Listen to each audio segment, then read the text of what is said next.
तो आज हम लोग सीखते हैं इस वीडियो के माध्यम से फूल के बारे में। फूल क्या होता है इसको आज हम लोग डीपली से पढ़ेंगे। देखिए, एंथोलॉजी, ये जो है कि फूल के अध्ययन को एंथोलॉजी कहा जाता है। स्पेलिंग इसका देख सकते हैं ANTHOLOGY, एंथोलॉजी। तो फूल के अध्ययन को कहा जाता है एंथोलॉजी। आगे बढ़ते हैं तो पौधों का जो मुख्य जनन अंग होता है यह फूल ही होता है।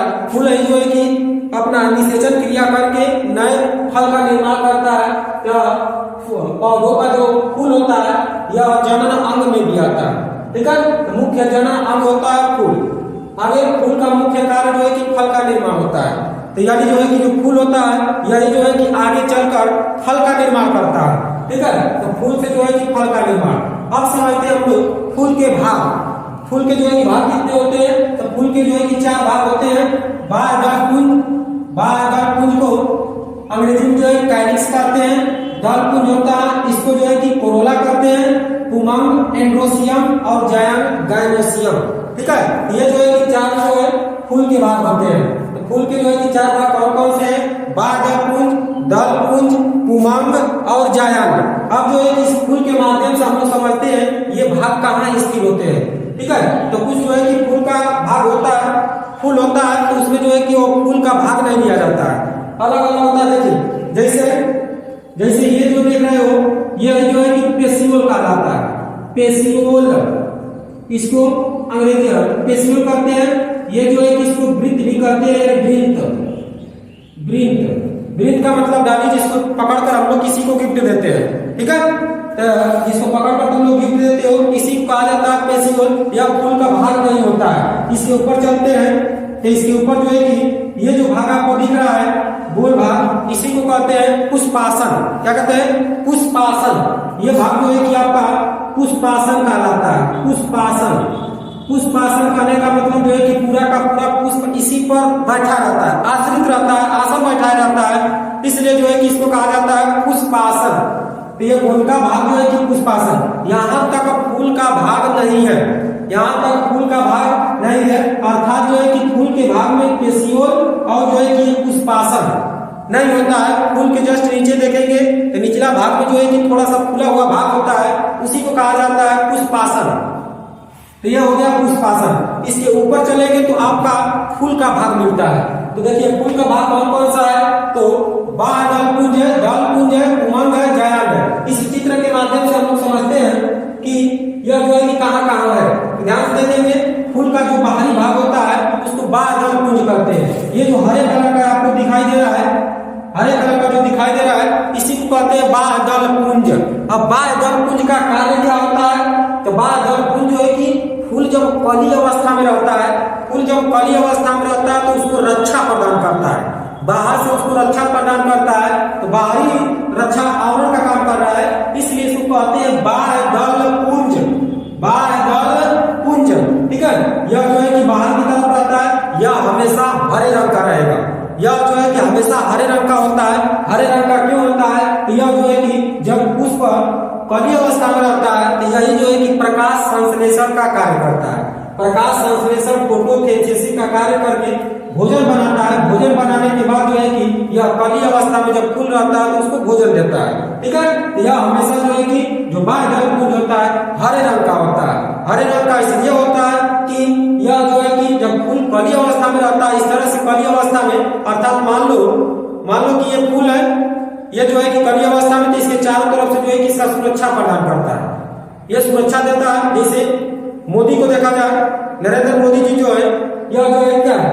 तो मान लो कि फूल है, उनके चारों तरफ जो है कि बॉडीगार्ड है। तो बॉडीगार्ड क्या करते हैं? मोदी का जो है सुरक्षा करते हैं। कहते हैं कि पहले उनको मारने से पहले हमको मारना पड़ेगा, उनको मारने से पहले हमको मारना पड़ेगा। तो ये जो है कि इस तरह से रक्षा प्रदान करते हैं। तो उसी तरह से जो बाह्य दल पुंज होता है यह जो है कि जब फूल कली अवस्था में रहता है इस तरह से, तो इसको जो है कि रक्षा प्रदान करता है। और हरे रंग का इसलिए होता है कि प्रकाश संश्लेषण क्रिया भी करता है। प्रकाश संश्लेषण क्रिया द्वारा जो है कि भोजन बनाता है और कली को जो है भोजन देता है। ठीक है, यह जो है कि जो बाह्य दल पुंज होता है यह हमेशा हरे रंग का होगा। ठीक है, अब जो है कि यह जो है कि बाह्य दल पुंज कहलाएगा। बाह्य दल पुंज जिसको अंग्रेजी में क्या कहते हैं? कैलिक्स। अंग्रेजी में कहते हैं कैलिक्स। इस कैलिक्स अर्थात बाह्य दल पुंज के एक भाग को, बाह्य दल पुंज के एक भाग को हम लोग कहते हैं सेपल, एक भाग को कहते हैं सेपल।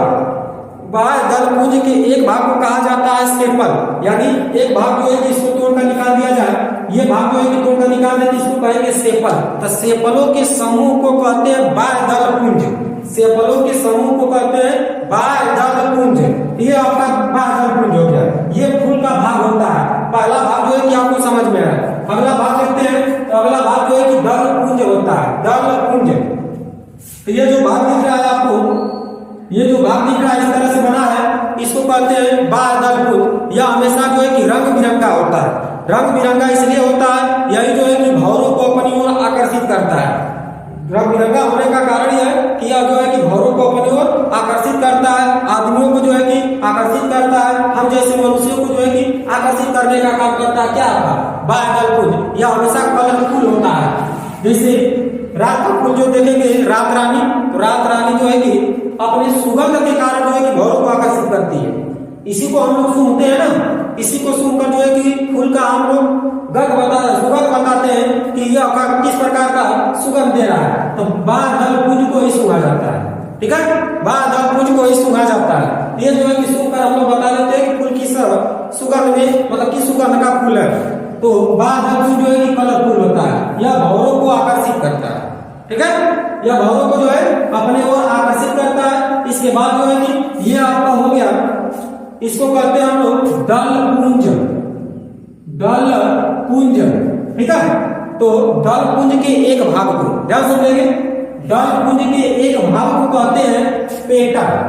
दल पुंज के एक भगवा को निकाल देंगे तोड़कर, तो उसको कहा जाएगा पेटल, यानी पेटलों के समूह को कहा जाता है दल पुंज। पेटलों के समूह को कहते हैं दल पुंज। फूल का जो है कि सुगंध किससे निर्भर होता है, किस पर निर्भर होता है? तो दल पुंज पर। फूल का जो सुगंध होता है किस पर निर्भर रहेगा? दल पुंज पर। दल पुंज जो है कितने कलर पा जाता है? अनेक कलरों पा जाता है। जैसे गुलाब का फूल देखेंगे तो कुछ जो है कि लाल भी होता है, कुछ सफेद भी होता है, अन्य कलर का होता है। उसका कलर जो है कि हम किसको देखकर बताते हैं? तो दल पुंज को देखकर बताया जाता है, यानी यही दल पुंज होता है इसके अंदर की तरफ। आगे समझते हैं उमंग। उमंग क्या होता है आपका? तो उमंग जो है कि यही जो है कि आपका उमंग है। यह जो है कि इस तरह से दिखा रहा है, इस तरह से निकला है और बीच में जो है कि गठिया गया है। तो ये जो है गठिया गया है, इसी को कहते हैं उमंग। ये है आपका पूरा उमंग। क्या है? उमंग। पु से पुरुष, पु से पुरुष, अपु से उमंग। पुष्प का नर भाग जो होता है यही उमंग होता है। इसको जो है पुष्प का जो है कि नर भाग कहा जाता है। ये जायांग जो देख रहे हो, जायांग जो है कि यह मादा भाग होता है, पुष्प का मादा भाग। तो ध्यान से देखेंगे, परीक्षाओं में पूछ देता है कि पुष्प का मादा भाग और नर भाग क्या होता है? तो नर भाग जो है कि उमंग और मादा भाग जो है कि जायांग। तो पुष्प का नर भाग जो है कि उमंग है, पुष्प का नर भाग उमंग और पुष्प का मादा भाग जो है कि जायांग होता है। यही जो है कि आपका अंदर जो दिख रहा है इसी को कहते हैं जायांग। और जो है कि इसको डीपली से हम लोग समझते हैं, डीपली से गहराई से जो है कि इसको समझते हैं कि उमंग और जायांग, उमंग और जायांग क्या होता है, ठीक है। ये जो है कि चार भाग आपको समझ में आया। फूल का चार भाग कौन कौन सा होता है? इसको हम लोग कहते हैं पुमंग, पुमंग, ठीक है। अंग्रेजी में कहा जाता है एंड्रोसियम, जायांग को अंग्रेजी में कहा जाता है गाइनोसियम, ठीक है। तो आप जो है कि समझते हैं हम लोग पुमंग के भाग, पुमंग के भाग, पुमंग के भाग। यह जो है कि इंपॉर्टेंट है, ध्यान से देखिए। पुमंग के भाग, तो पुमंग के जो है कि तीन भाग होते हैं। पहला होता है पुंकेसर, पुंकेसर। दूसरा होता है आपका पुंकेसर हो गया। ये जो है कि जो भाग दिख रहा है, समझिए पहले इसको। पुंकेसर का मतलब ये पुंकेसर, ठीक है। इस तरह से हम हाथ फैला दिए तो पुंकेसर। फिर जो है कि आगे चक्र बन जाता है परागकोश, परागकोश। जो ये गठिया भाग दिख रहा है इसको कहते हैं परागकण, परागकण, ठीक है। फिलामेंट, इसको अंग्रेजी में कहा जाता है फिलामेंट। तो ध्यान समझिए पुंकेसर। तो पुंकेसर क्या होता है? पुमंग के भाग होते हैं। पुमंग जो है कि पुष्प का नर भाग होता है, पुष्प का नर भाग पुमंग होता है। इसके तीन भाग होते हैं, ध्यान समझिए। ये जो है कि हम हाथ यहाँ से हाथ फैला दिए तो फैलाए हम हाथ, तो इसको कहेंगे पुमंग, इसको कहेंगे पुमंग। इस तरह से मुट्ठी बांध दिए इसको कहेंगे परागकोश, इसे कहा जाएगा परागकोश। और परागकोश के अंदर जो कण होता है उसे कहा जाता है परागकण। उसे कहेंगे परागकण। यानी इसमें जो है कि इस परागकोश में भरा होता है आपका परागकण। परागकोश के अंदर होता है परागकण, ठीक है। परागकोश के अंदर होगा परागकण। ध्यान से देखेंगे पुंकेसर कहाँ होता है, इस तरह से जो फैला है इसको कहते हैं पुंकेसर। ये है आपका पूरा का पूरा पुंकेसर। मुट्ठी बांधिए, क्या होगा परागकोश। मुट्ठी बांधिए परागकोश। फिर जो है इसको खोल दिए, जो दाना दाना गिरेगा इसमें से वही होता है परागकण, होता है परागकण। ये जो है कि उमंग के 3 भाग होते हैं, पुंकेसर, परागकोश, परागकण। पुंकेसर, परागकोश, परागकण। पुंकेसर, परागकोश और परागकण। तो उमंग के 3 भाग। इसको जो है कि नर भाग कहा जाता है पुष्प का। पुष्प का जो है कि नर भाग क्या है तो उमंग है। उमंग के कितने भाग? 3 भाग। कौन कौन? उमंग का जो है कि 3 भाग कौन कौन से हैं तो पुंकेसर, परागकोश, परागकण। पुंकेसर, परागकोश, परागकण, ठीक है। आगे समझते हैं हम लोग जायांग। जायांग जो है कि आपका जायांग। जायांग जो है कि जायांग का भी 3 भाग होता है। पहला भाग जो है कि कहलाता है, पहला भाग जो है कि अंडाशय, अंडाशय। दूसरा भाग जो है कि वर्तिकाग्र, वर्तिकाग्र। तीसरा जो है कि तीसरा भाग होता है आपका वर्तिकाग्र, वर्तिकाग्र। ध्यान समझिए, अंडाशय ओवरी, ओवरी स्टाइल, और जो है कि ओवरी हो गया, स्टाइल हो गया और stigma. Ovary style stigma, ovary style stigma. अंडाशय, वर्तिका, वर्तिकाग्र। जायांग के 3 भाग, जायांग के 3 भाग। ये जो है कि पुष्प का जो है मादा भाग होता है अंडाशय, वर्तिका, वर्तिकाग्र। अंडाशय, वर्तिका, वर्तिकाग्र। अब इसको हम लोग समझते हैं चित्र के माध्यम से। तो चित्र यहां देखिए, जो ये सुराही के समान दिख रहा है, सुराही के समान जो दिख रहा है इसी को कहते हैं जायांग। इसी को कहते हैं जायांग। यह 3 भाग में बटा होता है। जैसे ये नीचे जो है कि थोड़ा सा मोटा भाग है, लोटा जिससे है, तो लोटे वाले भाग को कहते हैं अंडाशय। इसी में जो है कि अंडा होता है, इसी में जो है कि अंडा होता है, ठीक है, अंडाशय। इसको मोटे वाले भाग को कहेंगे अंडाशय। ये जाकर ऊपर थोड़ा सा पतला हो गया, ऊपर जाकर थोड़ा सा पतला हो गया है, तो इसको कहते हैं वर्तिकाग्र, वर्तिका। उसे कहेंगे वर्तिका। ये हो गया आपका मोटा भाग अंडाशय। दूसरा हो गया ऊपर जाकर पतला हो गया वर्तिका। और इसके कगार वाले भाग को, क्या कगार वाले भाग को कहते हैं वर्तिकाग्र। क्या कहते हैं? वर्तिकाग्र। समझा? अंडाशय, वर्तिका, वर्तिकाग्र। अंडाशय, वर्तिका, वर्तिकाग्र। ये जो है कि पुष्प के भाग होते हैं। यही ध्यान देंगे। इसको जो है, ये जो पुष्प का नर भाग होता है इसमें जो है कि परागकण भरा होता है। तो पुष्प का नर भाग जो है, पुष्प के नर भाग परागकण, परागकण। यह जो है कि जब पहुंचता है इस पर वर्तिकाग्र पर, इसको कहा जाता है वर्तिकाग्र। कगार वाले भाग को वर्तिकाग्र, ठीक है। जायांग के कगार वाले भाग को कहेंगे वर्तिकाग्र। जब यहां से परागकण पहुंचता है कहां पे? वर्तिकाग्र पे। परागकण जब वर्तिकाग्र पर पहुंच जाता है तब होता है निषेचन क्रिया। तब होता है निषेचन क्रिया। यानी परागकण का वर्तिकाग्र तक पहुंचना निषेचन कहलाता है। परागकण का वर्तिकाग्र तक पहुंचना निषेचन कहलाता है। परागकण का वर्तिकाग्र तक पहुंचना ही निषेचन कहलाता है। और निषेचन के बाद ही जो है कि दूसरे पौधे का जन्म होता है, यानी फल का निर्माण होता है। तो जब निषेचन करेगा तब जो है कि अलग संतान की उत्पत्ति करता है। तो निषेचन मतलब कि फर्टिलाइजेशन कर देता है। फर्टिलाइजेशन करके जो है कि अलग फूल फल का जो है कि निर्माण करेगा।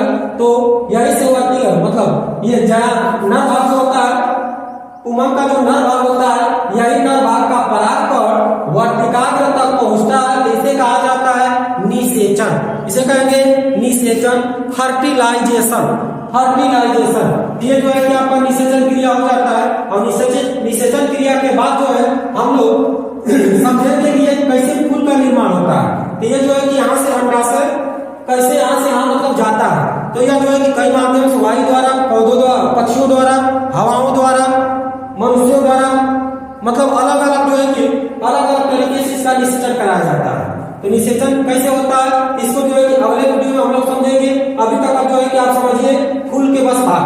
फूल के भाग क्या होते हैं? तो पेशियोल, ये नीचे का भाग जो है कि पेशियोल होता है जिसको वृत्त भी कहा जाता है। इसी को पकड़कर जो है कि इसी को गुंथ दिया जाता है। ऊपर का भाग जो है कि आपका पुष्पासन होता है या फूला हुआ भाग थोड़ा सा रहता है, यह इसको कहते हैं पुष्पासन। इसके बाहरी ओर जो है कि एक दल पाया जाता है जिसको हम कहते हैं बाह्य दल पुंज।